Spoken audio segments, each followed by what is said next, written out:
99% of people are not willing to do what it takes to make their dreams come true.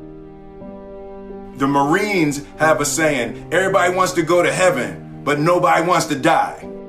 The center of bringing any dream into fruition is self-discipline. You know, something as simple as food and eating. It's not about your body as much as it is about your mind. It's getting command of your mind to be able to choose actions that are in your own best interest.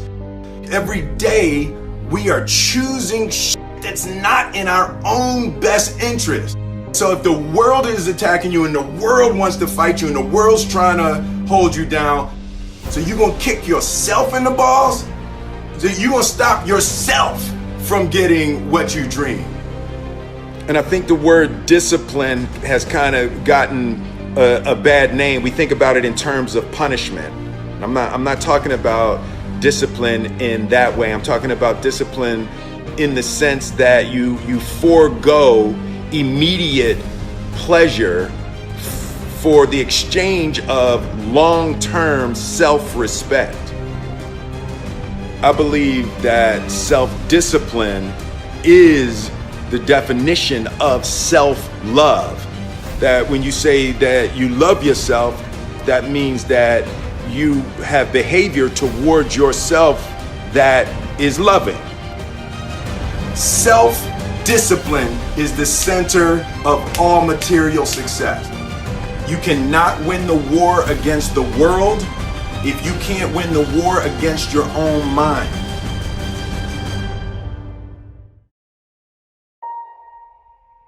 Self-love is when you say to yourself, oh man, look, I know you and that girl got a real connection. I know y'all vibe, but that's your girl's cousin. So I love you too much to let you do that. It's like you say to yourself, hey man, look, I know you want to eat that pizza and it'll be really good, you know, but I can't let you eat that, man, because if you eat that pizza, you're going to feel like shit, you know, and I love you too much to let you eat that. Self-love is, hey, look, I know you got a test on Monday, you know, and I know you really want to go out with your friends. It's Saturday night, you want to go out, but if you fail that test, you're not going to feel good about yourself. You know, I love you too much to let you go out tonight. Self-discipline is self-love. If you want to be happy, you have to love yourself, which means you have to discipline your behavior. The road to sustained happiness is through disciplining your behavior. We tend to base our self-esteem on what other people think. And that's not really self-esteem. Self-esteem is supposed to be how we feel about ourselves. And I was just saying how dangerous it is to allow other people to determine how you're going to feel about you. And it's kind of like looking into a broken mirror. You're going to look in a broken mirror and then change your face to try to look good in this defiled, busted, broken mirror. And it just, other people's opinions is a really way to determine how we feel about ourselves.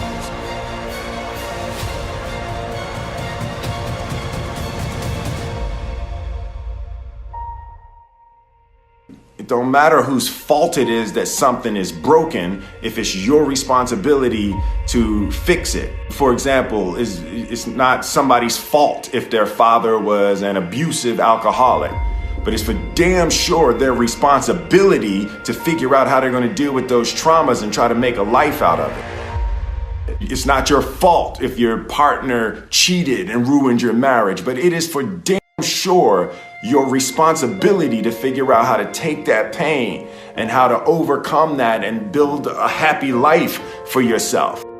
Fault and responsibility do not go together. It sucks, but they don't. When something is somebody's fault, We want them to suffer. We want them punished. We want them to pay. And we want it to be their responsibility to fix it. But that's not how it works, especially when it's your heart. Your heart, your life, your happiness is your responsibility and your responsibility alone. As long as we're pointing the finger and stuck in whose fault something is, we're jammed and trapped into victim mode. When you're in victim mode, you are stuck in suffering. The road to power is in taking responsibility. Your heart, your life, your happiness is your responsibility and your responsibility alone.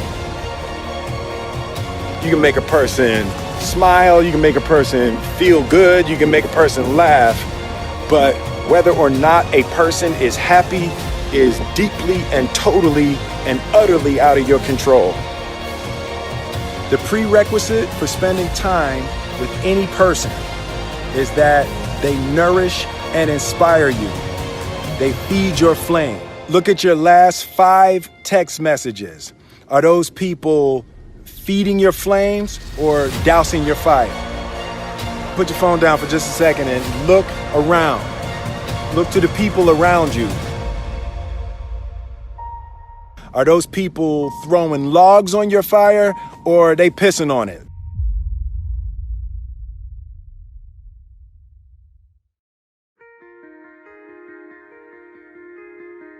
I want my life, I want my work, my family, I want it to mean something. And it's like, if you are not making someone else's life better, then you're wasting your time.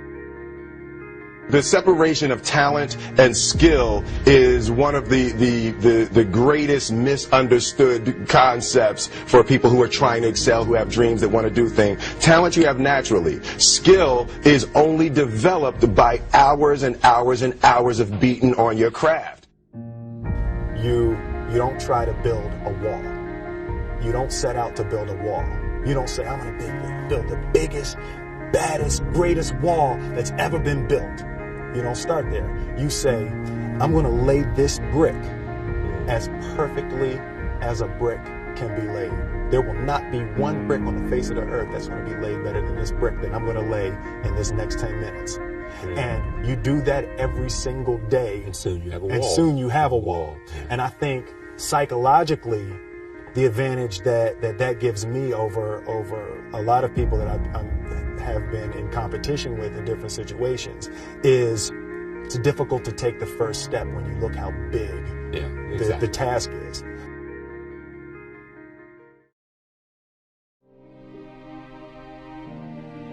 The definition of who I am is very clear to me, and it also redefines who I want to be, in that I know for a fact that I'm stronger than I thought I was. You know, you can't help but ask yourself the question, what would I do if I was in Muhammad Ali's shoes? I'm motivated by fear. I hate being scared to do something. And I think what developed in my early days was the attitude that I started attacking things that I was scared of. Why were you scared in your bed the night before? What do you need that fear for? Just don't go. Why are you scared in your bed 16 hours before you jump? Why are you scared in the car? Why could you not enjoy breakfast? Fear is fear of what? You're nowhere even near the airplane. Everything up to the stepping out, there's actually no reason to be scared. It only just ruins your day. You don't have to jump. And then in that moment, all of a sudden, where you should be terrified is the most blissful experience of your life. And God placed the best things in life on the other side of terror.